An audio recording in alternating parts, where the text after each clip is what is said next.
Сәлем YouTube, мен Әлібек, бұл Техноказ арнасы. Бүгінгі видеомыз белгілі бір сұраныстарға байланысты қол жетімді топ 5 планшеттер жайлы болмақ. Ендеше кеттік. Сонымен достар, жаңа видеоның басында айтып кеткендей, бүгінгі видеомыз топ 5 қол жетімді планшет жайлы болмақ. Сондан бірден бастап кетеміз. Бірінші планшетіміз ол Samsung Galaxy Tab A8. Так, видно келетін болсақ, арқа жағында тек қана бір камера және Samsung логотипі орналасқан. Ал алдыңғы жағында бір камера және TOF сенсор. TOF сенсор бұл жерде ештеңе шешпейді деуге болады. Одан басқа ештеңе жоқ. Характеристикасына келетін болсақ, 8 дюймді экран, орташа, яғни фаблет, негізгі жады 32 гигабайт, ал оперативті жады 2 гигабайт. Операционный система, яғни Android 7-де бір нуга екен, яғни ескі, әлі жаңаланбаған.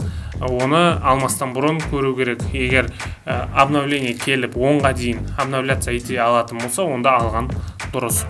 Разрешение дисплея 1280-700, яғни HD+ разрешение дегені. Тип дисплея TFT, былай болатын матрица деуге болады. Процессор Qualcomm Snapdragon 425, яғни американский процессор деуге болады. Бұның частотасы 1/4. Так, камерасы артқы жағы 8 мегапиксель, алдыңғы жағы 2 мегапиксель. Так, карта памяти бар деп қойған екен, яғни бұның ойласам 128 немесе 256 гигабайтқа дейін толықтыруға болады. Аккумулятор болса 5000 мАч. Ал енді ең қызығы бағасы 70.000 теңге. Дәл қазір 5000 теңгеге арзандаған екен, яғни 70.000 теңгеге жалпы сатып алса болады. Оның негізгі екі түсі бар, біреуі серебристі, яғни күміс түстес, біреуі қара түс. Бірден келесі планшетке өтеміз. Келесі планшет Lenovo TB750-5X планшеті. Оның видына келетін болсақ, виді алдыңғы жағында камера орналасқан, тек қана ортасында. Бұның алдыңғы жағы виді әдемірек екен. Артқы жағында үлкен блок камерасы орналасқан, iPad-қа ұқсап кетеді екен. Ал және Lenovo-ның өзінің логотипі жазылған екен. Характеристикасына келетін болсақ, диагональ 8 дюймді, бірдей. Негізгі және оперативті жады 2.32, жаңағыдай. Android 8.0, яғни жаңарақ шыққан екен. Бұл свежелау екен. Примерно жаңағы Samsung пен арасының шыққан уақытының арасы примерно жарты жылдай деуге болады. Разрешение HD+, дәл жаңағыдай 1200-ге 700. Ал тип дисплей IPS жақсырақ жаңағы TFT-ге қарағанда. Неге? Өйткені угол обзора деген нәрсе бар. Угол обзора дегеніміз планшетті қай жағынан қарамасын жақсырақ көрінеді. Бұл жағынан IPS алда. Так, келесі. Процессор Mediatek Helio, адаспасам A80 қойылған. Оның тактовый частотасы 2 ГГц және 1.7 ГГц, яғни 2 кластерге бөлінген. Кәдімгі жұмыста 1.7 ГГц дейді, ал егер ойын ойнасаңыз 2 ГГц-ті процессор іске қосылады дегені. Жалпы Mediatek-тің бұл частотасы көп болғанымен жаңағы Snapdragon-нан күшті деуге болмайды. Mediatek Helio бұл китайская компания болса, Qualcomm американская компания, түсінікті деп ойлаймын. Ал артқы жағында камерасы 2 мегапиксель, алдыңғы жағында камерасы 5 мегапиксель. Бұл жерде андай керісінше комбинация қойылған екен, көбінесе алдыңғы камераны қолданатын адамдар үшін. Ал басқа аккумулятор 5000 мАч, дәл жаңағыдай бірдей екен. Енді бағасына келетін болсақ, бағасы 75.000 теңге. Жаңаға қарағанда 5000 теңгеге қымбат, яғни шыққан уақытынан да байланысты деуге болады. Жарты жылға кейін шыққан және кішкене қымбаттау. Жалпы осы.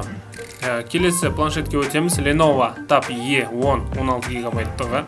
Бірден характеристикасына келетін болсақ, разрешение 1280-ге 700, диагональ 10-1 екен, үлкендеу уже. Ал Qualcomm Snapdragon примерно 210 болады, ол MSM 89.09-дан 210 болады примерно. Android 8.1 Oreo, яғни бұл да жаңарақ свежий деуге болады. Камерасы 5-2 бұл жерде жаңағы Lenovo'дан керісінше комбинация орналасқан, артқы камера күштерек дегені.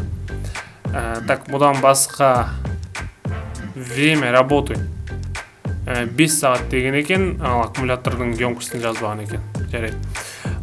Материал корпуса пластик, примерно барлық пластик қойып жүрді. Карта память microSD 128 гигабайтқа дейін максималды, ал негізгі жады 16-да 2, яғни жаңағы алғашқы екеуінен қарағанда слабылау деге болады екен. Яғни біріншісі 32 болып еді, бұл 16. Так, төртіншісіне келсек, жоқ, үшіншісінің бағасын айтпақпыз. Бағасы 65 мың теңге, жаңағыларға қарағанда біреуінен 10 мың теңге, біреуінен 5 мың теңге арзан екен. Так, төртіншісі Huawei MediaPad 3.8 дюймдісі. Видына келетін болсақ, виды артқы жағында камера және Huawei логотипі, алдыңғы жағында тек қана камера орналасқан екен. Және бір логотип. Характеристикасына келетін болсақ, 8 дюймді, 16-да 2, яғни бұл жады жағынан, яғни память жағынан қалады екен, алғашқы екеуінен. Android Nougat 7.0, бұл да көп болған шыққанына, яғни разрешение дисплей 1280-700, HD+, өзі. Так, тип дисплей LCD, бұл да жақсы матрица. Процессор Qualcomm, дәл жаңағы примерно Qualcomm Snapdragon 210 болады, яғни Samsung-қа қарағанда слабылау. Камерасы 5-2. Бұл жерде Lenovo'ның керісіншесі, яғни артқы камера күштерек.